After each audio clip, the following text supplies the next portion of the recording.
পরশু আমি গেছিলাম এমজি মার্গে, কিন্তু সেদিনকে কিছু কারণের জন্য আমি ভিডিওগুলো কন্টিনিউ করতে পারিনি।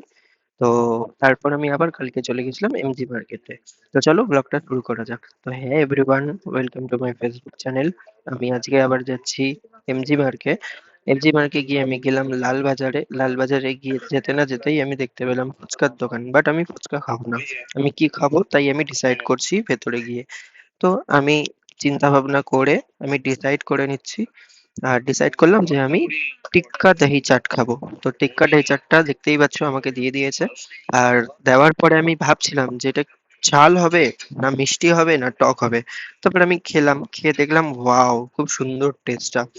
তো তোমরা যারা যারা খাওনি দই টিক্কা চাট, তো তোমরাও ট্রাই করতে পারো, অনেকটা সুন্দর লাগে খেতে।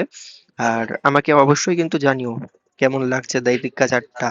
আমার তো খুব ভালো লেগেছে। তো তারপর আবার আমি এমজি মার্গের লালবাজারে নিচে নেমে গেলাম, কারণ মায়ের জন্য, বাবার জন্য, বোনের জন্য কিছু জিনিস কেনার আছে। আগের দিন অনেক কিছু কিনেছি, বাট আজকে আরো কিছু কেনার আছে, তাই জন্য আবার এসেছি। তো মায়ের জন্য আজকে একটা কুর্তি দেখছি, কুর্তি দেখতে দেখতে ডিসাইড করছি কোনটা নেব কোনটা নেব। তো লাস্টে একটা কুর্তি ডিসাইড করলাম।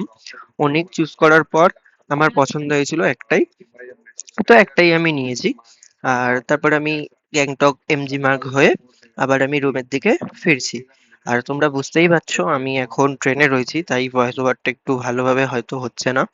তো তোমরা একটু ম্যানেজ করে নিও। আর এই যে এটা হচ্ছে আমার পরশুদিনের ভিডিও, যেদিনকে আমি ভিডিও করতে পারিনি।